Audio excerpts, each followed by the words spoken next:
കലോത്സവ വിധി നിർണയത്തിലെ കോഴയുടെ ഇടപെടൽ ചർച്ചയാകുമ്പോൾ വിധികർത്താക്കളും പരിഭ്രമത്തിലാണ്. പരാതികൾ പരിഹരിക്കാനും കോഴ ആരോപണത്തിൽ നിന്ന് രക്ഷപ്പെടാനും കാസർഗോഡ് ജില്ലയിലെ വിധികർത്താക്കൾ വേദിയിൽ മത്സര ഇനങ്ങൾ അവതരിപ്പിച്ചു.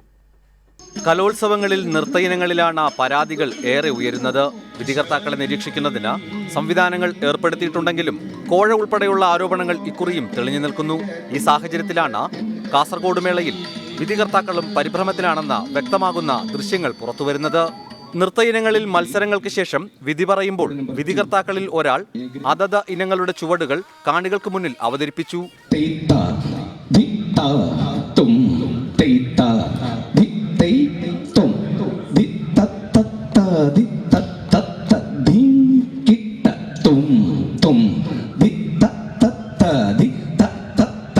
മേളയ്ക്ക് തിരശീല വീഴുമ്പോൾ പരാതികൾ ഏതുമില്ലാതാകുന്നതിന് ഈ രീതികൾ ഉപകരിച്ചുവെന്ന ആശ്വാസത്തിലാണ് സംഘാടകരും വിധികർത്താക്കളും. റിപ്പോർട്ടർ, കാസർഗോഡ്.